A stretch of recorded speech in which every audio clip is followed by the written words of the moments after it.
Hi everybody and welcome back to my channel.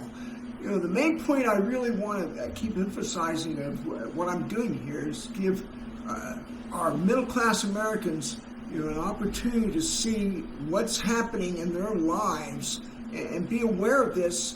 And my part in my job, I'm looking at bring that awareness, and so that way you can understand what's going to be affecting your life, and especially not just things that are domestic issues, which my God, we have a lot of those, but foreign issues are going to be affecting us as they always do. Look at the last few wars we've had in the Middle East. Those cost us billions, if not several $1 trillion. It's just something that our national debt's going to crush us, and who pays for it? The middle class, the taxpayers do. Okay, with that point made, let me move on here. We got Marco Rubio, of all people. He keeps being extremely vague. Some of his stuff he's talked about, this morning is really look at, or this evening your time, depending on where you're at, of where the things are, because he's asked, who's running the country? He said the U.S. is not going to run it. Oh, Trump's asked, oh, we're running it. So there's confusion among the administration across the board of who's getting the right picture on what's happening here. But it's very confusing as you open up things and start to look at it. And going on to, let's see what we got here.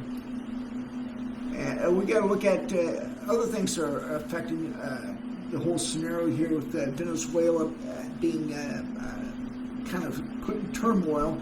China's, was a big partner for Venezuela. But look what they did. Nothing. They did nothing, which is fine, and you figure what they're going to do. But you got to realize what China does. They play the long game.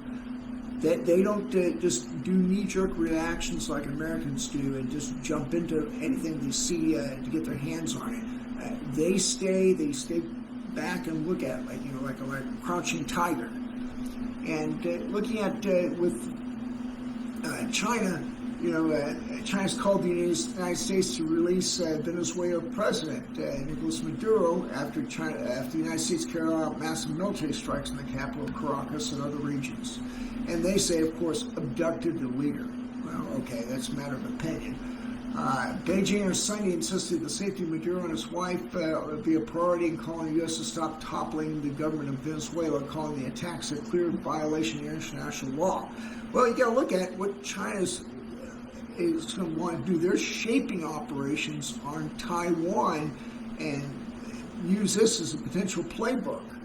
I mean, that's the last thing you want to think of, that they can just go into Taiwan, knock out some of their. I don't think Taiwan's going to just topple over real easy like the Venezuelan did, or actually the few Cubans that were supporting them. But some people say this is an inside job. Probably so. On Saturday, Beijing slammed the U.S. for hegemonic acts and blatant use of force against Venezuela and its president, urging Washington to abide by the United Nations Charter. China's openly, watching, developments in Venezuela, and then, they're just they're in a wait-and-see mode right now. But China's Venezuela's largest buyer of oil, which if the U.S. is going to control the oil, they're going to have effect on China. And this is really, I think, Trump's way of putting pressure on China. Only 4 or 5% of the total imports go to China. China's growing trade and investment interest across Latin America means Beijing is paying close attention to the political shifts in the region. But as everybody's paid attention to Trump, he wants his range of interest is to be the North American hemisphere, from Greenland, the Arctic Circle, all the way down to the tip of South America. That's why he's put pressure on Canada to become the 51st state. He's threatened Panama, Denmark. Oh my God, the Danes are angry people at Trump. So he's trying to put his fingers and thread the needle in all these places to get them to come to his beck and call and drop them to their knees.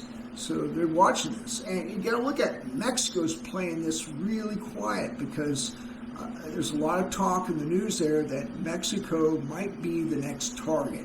They've talked about drone strikes on cartels in Mexico and other Central American countries. So, and Colombia's being quiet because they could be a one that could get some strikes and see what happened. But everybody's just paying very close attention to what's going on here. So it's just not something that you want to see and do in the future of not determining what's going to happen. Then you look at things farther out of the sphere of what Trump is saying. You've got Iran. The U.S. has got interests in Iran. Iran right now is in a very tumultuous state. And a lot of protests. I mean, there's like 50 different cities that have protests going on. And some recent news saying that the dictator of Iran has flown to Russia. So there might be a toppling there. But you got to also think the Republican Guard has been a big player in this, so we'll have to see how that goes. They might just install one of their generals and keep things running as they are, or try to against all the protests, but we'll just see how deadly it gets in Iran. Then you've got other things looking at what people are saying. Rubio keeps talking about getting the oil companies back in, but the oil in Venezuela is nationalized. Until that changes, the government there changes, whatever he says is just not going to work. Now, the vice president of Venezuela, which has been installed by their court, was very anti-U.S., but all of a sudden, as of yesterday, she's quieted down quite a bit. So maybe a few people have been talking to her because they figured that if she gets Trump too upset, he'll toss her out too. So, looking at a little bit beyond that, you've got questions being asked about what's going on with Maduro's wife, because that's not really something that usually happens. Husband and wife being brought into court, and they're really just trying to see where that goes. And then you look at what's happening with like I said before, you see here in the news that the Danish Prime Minister tells Trump to stop threatening Greenland. And he's not going to stop. That's going to keep on going. But they're sending Danish troops. They've increased the number of Danish troops in Greenland, so that way they can have some more protection there. And I think Canada is doing some joint training in Greenland with the Danish troops there, and give them some extra hands on deck. Like I was saying before, Trump's invasion is dead. Mexico might be next. And it's just really rough how to say that he's going to do. I mean, we've got a lot of drones that be dropping on targets before you would ever think putting boots on the ground in Mexico. But it's these kind of things that are really looking at what was almost like the global war on terror, that Trump's opening up all these different conflicts of dropping stuff in Iran, Venezuela, and a few other places. But you look at Trump's rhetoric before he was installed as president. He said, "No more wars. Let's not do this." He was totally the opposite. Now he's just the massive warmonger. I guess because he can't get his Nobel Peace Prize, he's just going to go off and do what he wants. So we'll have to see what happens there.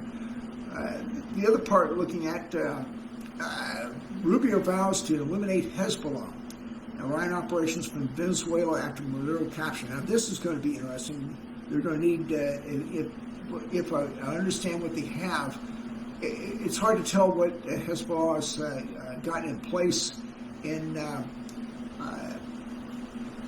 Venezuela, but apparently they're on an island, and a lot of tourists have moved out and they've moved in, so it's kind of questionable what they've set up, maybe a training camp or two, but there's something going on, but I'm sure it's under a lid to see what the U.S. is going to do in short order, since they do have the task force there for the operation that's ongoing, and be able to put a presence of enough with the 22nd view. That's quite a few Marines that they get, and plus Delta Force and whoever else they can drop in to get rid of the presence of Hezbollah.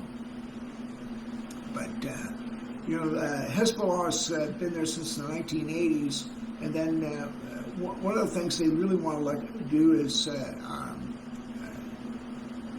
put pressure on Hezbollah and other factions, because they still got Gaza to get fixed, and who's paying for that? Who knows? And he wants to develop the real estate there.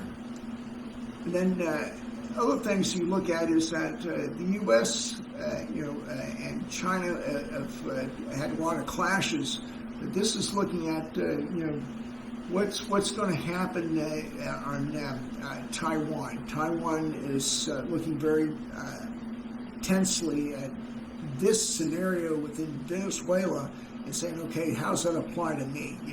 Because the U.S. didn't consult the UN about this, and if China decides to do some Taiwan, it's not going to be any good if the U.S. complains about it to the UN. And Trump, I think, basically has cut the UN out at this point after that last speech he's had. So it's going to be very interesting to watch things across the pond here in the Straits of Taiwan and see what's happening. But it's really a point of got to really watch these things, and it's what China can be able to put into play here. Now, here's the thing with Venezuela, like Denmark, that has Greenland, there's rare earth minerals in these countries, and have to see how that's going to play out of doing their extraction. A lot of people realize China gets their rare earth minerals out of northern Afghanistan. They built a railroad down through there a number of years, and they've got quite a bit of that done. But what China doesn't have is that rare crude oil that can be refined into diesel and stuff, because the U.S. produces mainly the sweet crude. And then you got to look at that. China isn't the U.S., Taiwan isn't the U.S. Yes, got it. But China last week encircled the island and went most extensive war games. That's the other thing. China's been doing these war games around Taiwan and also Australia. That's something recently. Australia has a very hard capability to monitor all the Chinese ships that are starting to do training exercises around there. So they're really putting pressure on what's happening in the South China Sea area. And then looking at Trump's actions, if he's going to put in place and saying, hey, I can push to have the U.S. in a stronger position to deal with China, we'll have to see. But if he's going to control Venezuela, I think the Chinese are going to strike back with something at a later point in time.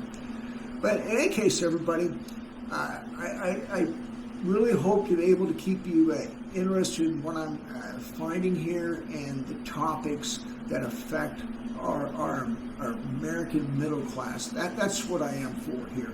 I'm not a politician of any type. I've been in the military 27 years, apolitical, not either side. I don't believe in either side because both have a lot of their faults. But I really want to be any side to be supportive of the American people. The American people is where it's at, and we really need to take care of them, and that's what I'm here for. So, put your comments and stuff that, what you want to find out things about, and I will bear as I can with all the things going on and all the different topics that need to be addressed here, and putting pressure on and shining the spotlight on. I want to be able to do it for you. So if you please like, subscribe, and try to do best to support me. I'm not asking for any money, and that this is just something out of the goodness of my heart that I want to do. Thank you, and have a good day.